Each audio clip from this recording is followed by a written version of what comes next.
नमस्कार, मैं अदिति ओझा और आप देख रहे हैं विजडम न्यूज। स्वागत है आपका निरोगी काया में।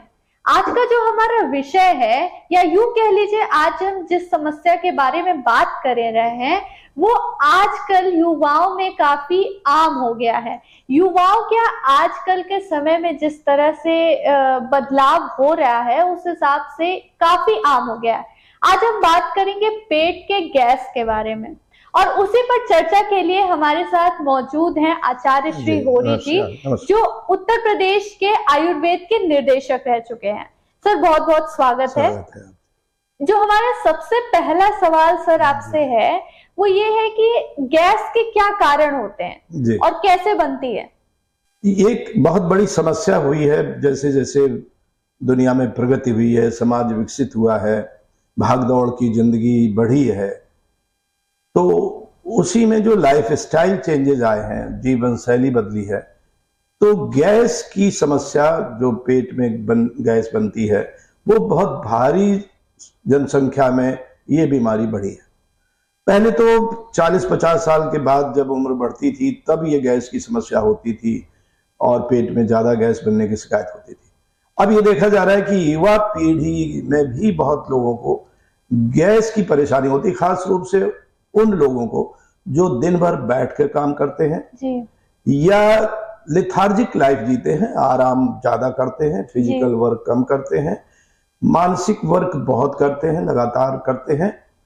तो इन कारणों से भी ये समस्या बढ़ी है।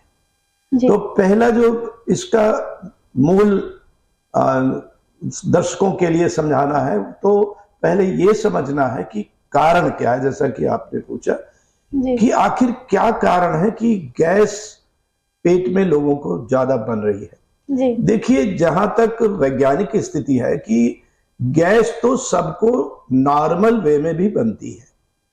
ऐसा नहीं कि गैस बिल्कुल ही फॉर्म नहीं होती है। जिस समय गैस अगर शरीर के अंदर बिल्कुल ही फॉर्म नहीं होगी तो भी वो बीमारी है, वो फिर भोजन जो पचने की प्रक्रिया है वो अवरुद्ध हो जाएगी।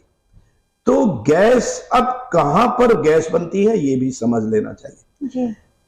जो भी हम भोजन करते हैं तो सॉलिड और लिक्विड भोजन, जैसे पानी पीते हैं या कोई सॉलिड करते हैं, उसके साथ हवा जाती है स्टमक में जाती है। स्टमक में गैस फॉर्म कुछ भोजन के पाचन के कारण और कुछ जो हमने हवा ग्रहण की है भोजन के साथ, दोनों स्थितियों में अंदर वो गैस पहुंची। अब उस गैस का निष्कासन, आपने देखा होगा कि लोगों को डकारें आती, तो वो डकार वही है जो गैस स्टमक में बनी या हवा के साथ वो वहां गई, जो वो मुंह से निकलती है। अब किसी को ज्यादा निकलती है, किसी को नॉर्मल निकलती है। ये फिर चिंता का विषय है कि अगर वो ज्यादा बनती है तो फिर वो किसी तरह की समस्या हो जाती है। अब एक स्टमक के अलावा आमाशय, जिसको हिंदी में कहते हैं, आमाशय के अलावा फिर कहां गैस बनती है ये व्यक्ति को जानना बहुत जरूरी है। फिर छोटी आंत होती है, उसमें गैस नहीं बनती है। फिर कोलन होता है जिसको बड़ी आंत कहते हैं। कोलन में भी गैस फॉर्मेशन होता है। अब कोलन में गैस बनती कैसे है? एक तो जो भी हम फूड लेते हैं, चाहे पकाया हुआ भोजन हो चाहे कच्चा भोजन हो, इसमें जो रफेज है, इसमें जो कार्बोहाइड्रेट है, इसमें जो प्रोटीन की चीजें हैं, इनमें जो पचने में रह जाता है स्टमक और स्मॉल इंटेस्टाइन में, जो पचने में रह जाता है वो लार्ज इंटेस्टाइन में पचाया जाता है। कोलन में पचाते हैं, मगर उस पाचन क्रिया में जो लार्ज इंटेस्टाइन में होता है वहां फिर गैस फॉर्म होती है। उस गैस फॉर्म होने में सब महसूस करते हैं जीवन भर कि जो जिसको हम अंग्रेजी में फाल्ट कहते हैं, उस तरह के नीचे के रास्ते से, एनस के रास्ते से गैस निकलती है। तो दो चीजें हो गई, जो स्टमक में गैस बनती है वो ऊपर से मुंह से निकलती है और ये नीचे से निकलती है। लेकिन इसी में कभी कभी किसी को गैस ज्यादा बनती है, बहुत ज्यादा बनती है कि वो परेशान हो जाता है। गैस ऊपर उठती है तो पेट में दर्द चालू हो जाता है, और गैस के फिर जब मैं लक्षण बताऊंगा तो उस पर चर्चा करूंगा। लेकिन मूल स्थिति यही हुई कि वहां पर भोजन जो हम ले रहे हैं उसके कारण गैस बनती है, भोजन के साथ जो हवा जाती है उसके कारण गैस बनती है, और बड़ी आंत में भी भोजन की प्रक्रिया में गैस बनती है। यहां एक बहुत बड़ा कारण मेडिकल संबंधी है कि तमाम लोगों को बैड बैक्टीरिया डेवलप हो जाते हैं। जी जी। वो बैड बैक्टीरिया खास रूप से कोलन में जो बड़ी आंत है वहां पर बैड बैक्टीरिया डेवलप होते हैं, और एंटीबायोटिक का अंधाधुंध जब हम प्रयोग करते हैं जी। बात बात में कोई बीमारी हुई हमने एंटीबायोटिक ले ली, उससे शरीर के जो गुड एंजाइम्स है, गुड बैक्टीरिया है वो मरते हैं और बैड बैक्टीरिया ज्यादा पनपते हैं जी। अब अगर बैड बैक्टीरिया ज्यादा पनपते हैं तो जैसा देखा होगा कि कहीं कूड़ा पड़ा है, कहीं सीवर है, तो वहां पर गैस बनती है। क्यों? वो जो अच्छे बैक्टीरिया थे जो भोजन को पचाने के लिए थे वो मर चुके हैं या बहुत कम हो चुके हैं जी। तो इन कारणों से ये गैस फॉर्म होती है, और इस पर फिर आगे चर्चा करेंगे जी। और इसके लक्षण क्या क्या होते हैं? गैस बनती है तो उससे क्या क्या लोगों को परेशानियां झेलनी पड़ती हैं, और इसके क्या क्या लक्षण होते हैं उस पे जरा हमारे दर्शकों को बताएं जी। अब स्थिति यह है गैस के लक्षणों पर कि जो व्यक्ति गैस से पीड़ित है, मैंने बहुत बौद्धिक आश्रम में और वैसे मुझसे व्यक्तिगत मिलने वाले संख्या में बहुत होते हैं जो एलोपैथी में जाते जाते थक जाते हैं, होम्योपैथी में जाते जाते थक जाते हैं, वैद्य हकीम के पास जाते हैं, और उनसे डॉक्टर पूछता है कि कौन सी परेशानी है, क्या बीमारी है। डॉक्टर डायग्नोज करते करते भी वो परेशान हो जाते हैं कि आखिर इसको बीमारी है क्या जी। अंत में वो मरीज भी ऐसे मिलते हैं कि साहब हमको तो कुछ नहीं है, हमको गैस की प्रॉब्लम। अभी उस दिन वहां कानपुर में एक मिले थे मरीज से, वो केवल गैस ही फॉर्म होती है। अगर वो जाते हैं टॉयलेट जाते हैं तो वहां भी स्टूल पास के साथ साथ बहुत ज्यादा गैस बनती है, फिर उस समय भी मुंह से गैस बनने लगती है। तो लक्षण में स्थिति हो जाती है कि उसके भांति भांति के सिम्टम आ जाते हैं जी जी। फॉर्मेशन तो गैस का हो रहा है, मगर एक लक्षण मैं 4-6 कैटेगरी वाइज लक्षण बताऊंगा। एक लक्षण है मस्तिष्क का जी। इसमें चूंकि ये लार्ज इंटेस्टाइन में भी गैस भर गई है, और बड़ी आंत में गैस बढ़ने से मस्तिष्क बहुत ज्यादा प्रभावित होता है जी जी। तो उससे मन में तनाव बढ़ता है, नींद की कमी बढ़ जाती है जी जी। नींद की कमी तनाव के साथ साथ उसके याददाश्त कम होने के लक्षण हो जाते हैं जी। उलझन हमेशा रहती है जी जी। हमेशा चिड़चिड़ापन होता है, और वो ये समझ नहीं पाता है कि मुझे हो क्या गया है जी। वो कहता है गैस का मरीज मिलेगा तो वो लगेगा कि जैसे ये मानसिक रूप से बीमार है, इसको दिमागी बीमारी है जी। डॉक्टर भी कंफ्यूज हो जाता है। कई गैस के मरीजों का वो साइकियाट्रिस्ट इलाज करने लग जाते हैं, मस्तिष्क की दवाएं देते हैं क्योंकि उसको नींद की भी कमी रहती है जी, उसको तनाव भी रहता है। सारे मस्तिष्क के लक्षण ऐसे लगते हैं जैसे उसको बीमारी है दिमाग की जी। और घर में भी ऐसे होता है, ये इसका तो दिमागी वो बहुत परेशान है कि मुझे गैस है और ये है, ये होता है तुमको बार बार यही सोचता है कि तुमको गैस है, तुम्हारा दिमागी खराब। तमाम हमारे जो बुजुर्ग होते हैं बेचारे, उनके घर के जो नाती पोते होते हैं, बच्चे होते हैं, वो कहते हैं दादा का दिमाग खराब रहता है, वो बाबा का दिमाग खराब रहता है। लेकिन मैंने देखा है इन लोगों को कि उनको मस्तिष्क के लक्षण बहुत ज्यादा होते हैं। दूसरा लक्षण है कि हमें डाइजेशन जो सिस्टम है जी, इसमें भूख की कमी हो जाती है जी जी। एसिडिटी बढ़ जाती है, अम्लता बहुत बड़ी होती है, मुंह में खट्टी डकारें आती हैं जी। यानी कि उसको भूख की कमी, अफारा, बदहजमी, डकार, बार बार इस तरह के लक्षण होते हैं और मुंह का स्वाद कसैला कभी कभी हो जाता है और नहीं तो खट्टा हो जाता है। जी। तो ये डाइजेशन के सिम्टम उभरते हैं कि वो व्यक्ति इस चक्कर में अच्छा खा नहीं पाता है, जी। हमेशा वो परेशान होता है, तो पेट की तरह तरह की बीमारियों का वो इलाज कराता रहता है। जी। अब तीसरा है कि जो बहुत ही खतरनाक है, कई दुर्घटनाएं हुई हैं कि वो गैस के कारण सीने में दर्द हुआ, जी। जी। पीठ में दर्द हुआ जी। और सारे ऐसे सिम्टम हो जाते हैं कि जैसे उसको हार्ट अटैक हो गया। इतनी घबराहट जो हार्ट अटैक के समय होती है, वो घबराहट उसको गैस बढ़ने में भी हो जाती है। यहां कई दुर्घटनाएं ऐसी होती हैं कि या तो वो गैस समझता रहा जी। और हुआ था उसको हार्ट अटैक, जी। और समय से अस्पताल नहीं जा पाया, जी। और या वो हार्ट अटैक समझे था वो गैस का। जी। तो इसलिए ये समस्या बहुत ही कठिन हो जाती है। इसलिए इसको लापरवाही से नहीं लेना चाहिए कि वो हार्ट के भी लक्षण आने लगे, उसके पहले ही ये गैस की समस्या को दूर करना चाहिए। जी। एक है कि जनरल हेल्थ, जो शरीर लगेगा कि हम स्वस्थ हैं, आदमी को यही फील होना चाहिए रोज कि हम स्वस्थ हैं। जी। अगर उसको फील होना बंद हो जाए और ये हो कि हम अस्वस्थ हैं और वो ये समझ ना पाए कि वो किस वजह से अस्वस्थ है, तो वो गैस का लक्षण है। जनरल वीकनेस, जनरल लेथार्जी, काम में मन न लगना, बैठे रहेंगे, लेट जाएंगे, थके थके लगेंगे, जी।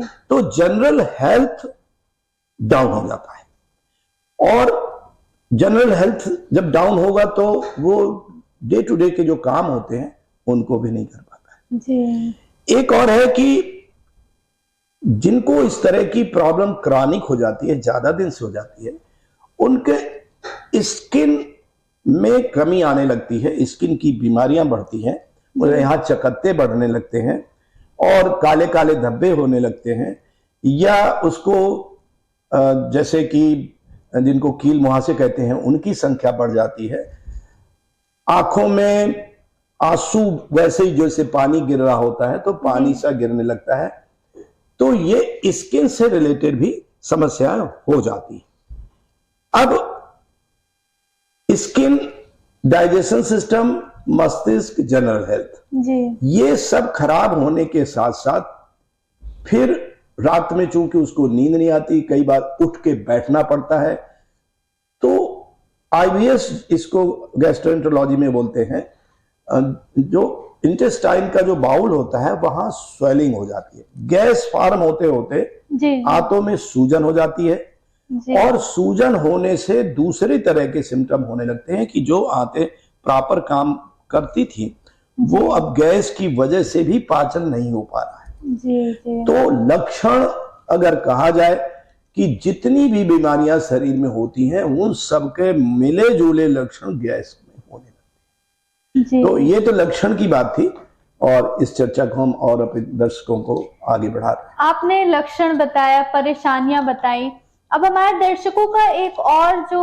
उनके सवाल है कि इससे निजात कैसे पाएं, कैसे पेट के गैस से निजात पाई जाए, उसके बारे में थोड़ा सा बताइए। ये बहुत जरूरी है। आज की चर्चा का जो विषय है वो केवल गैस फॉर्म होना, उसके लक्षण समझना, जहां इसलिए जरूरी था कि व्यक्ति तनाव में न रहे, उसको महसूस हो कि ये सारी समस्याएं गैस के कारण पैदा हो रही है जी। और इधर उधर जो भटकता फिरता है तरह तरह के डॉक्टरों को और बार बार दवा बदलता है, वो दवा भी बदलना इसमें बड़ा खराब हो जाता है।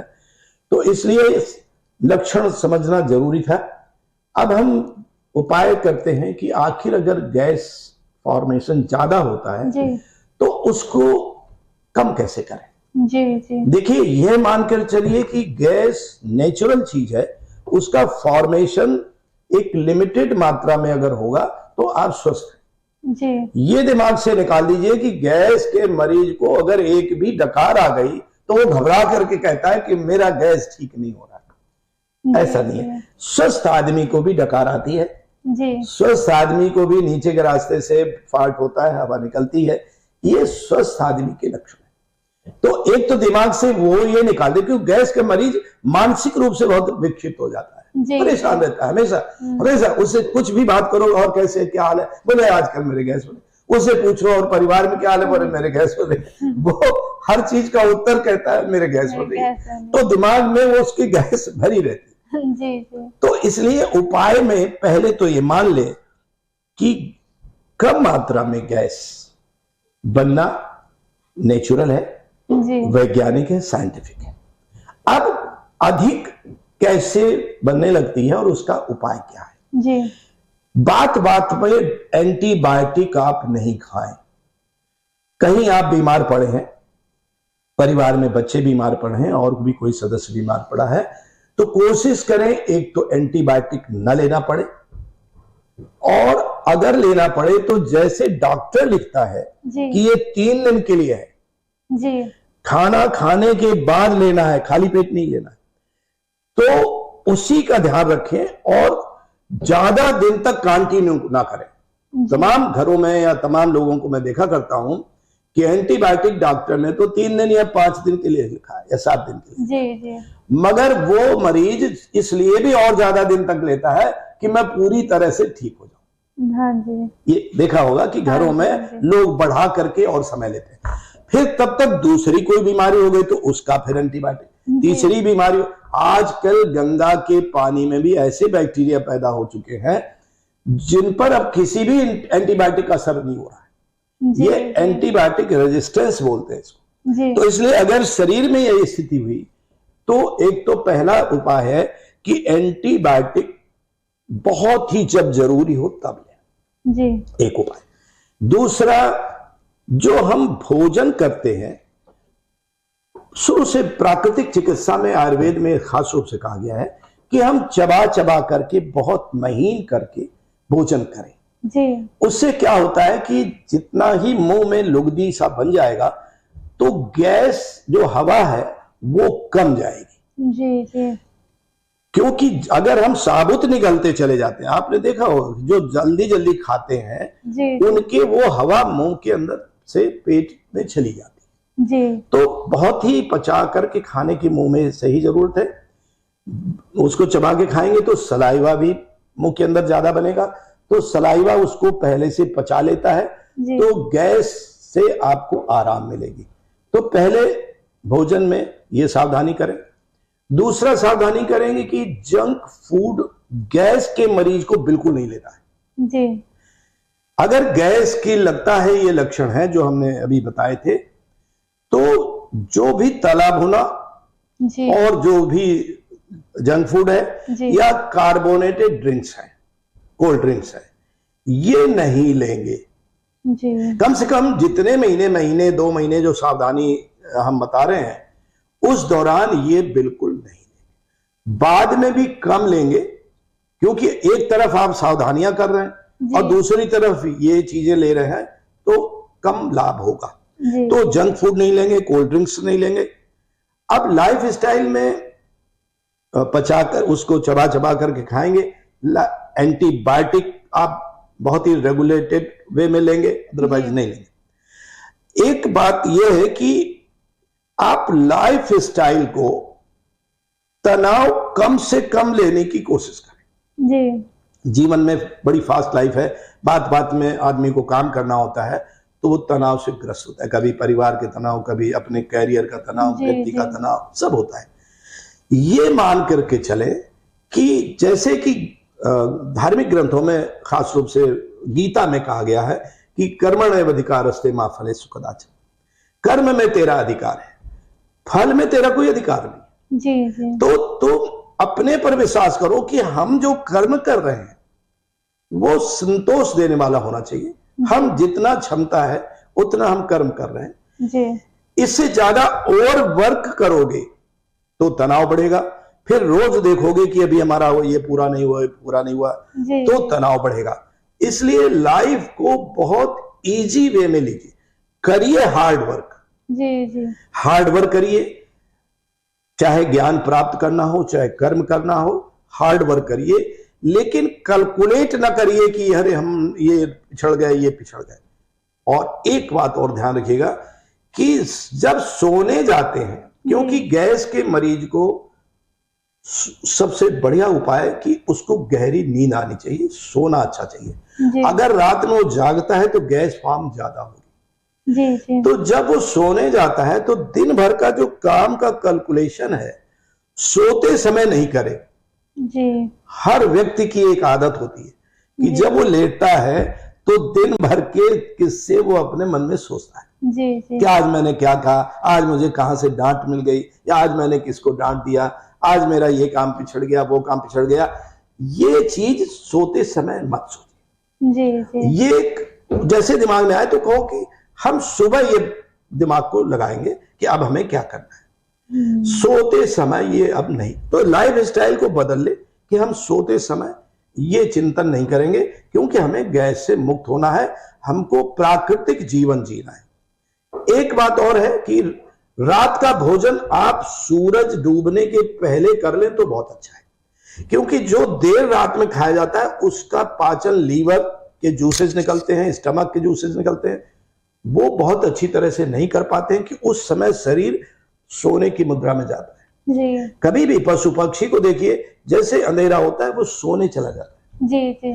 मनुष्य देर में खाना खाता है तो इससे गैस बनती है। जी। तो वो जल्दी खाना खा ले। और सुपाच्य भोजन, एक बात फिर ये आती है कि भोजन वो करे जो बहुत गरिष्ठ ना हो, जैसे राजमा गरिष्ठ में आता है। जी। गैस के मरीज को राजमा और तरह तरह की जो दालें हैं, अरहर की दालें हैं, ये कम से कम लेना चाहिए। जी। फलों में भी जैसे सेब होता है वो गैस पैदा करता है, ऐसे फलों में भी कई चीजें होती हैं, मगर लेना भी जरूरी है कि आपको फल लेना है, आपको सलाद बहुत अच्छा लेना है। और मैं अंतिम बात कहूंगा जी।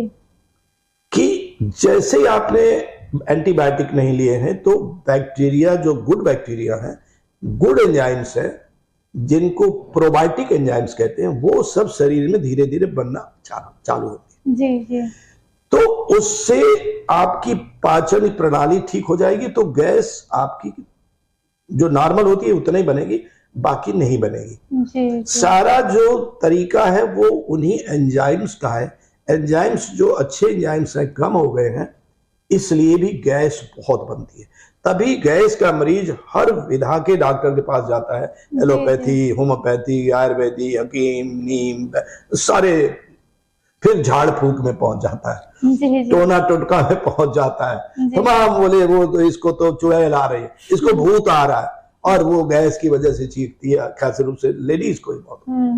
तो वो नौबत ना आए, इसके लिए एंजाइम्स के प्रिपरेशन भी आते हैं। प्रोबायोटिक कैप्सूल आते हैं, किसी एलोपैथी डॉक्टर से मिल करके उससे आप लिखा सकते हैं, वो कैप्सूल आते हैं। और प्रीबायोटिक कैप्सूल भी आते हैं। वो प्रिपरेशन आप 15 दिन तक, या जितना डॉक्टर कहे 1 हफ्ते तक, 10 दिन तक वो यूज करें। शुरुआत जब गैस के मरीज इसको दोहरा रहे हैं जी। वो यूज कर सकते हैं।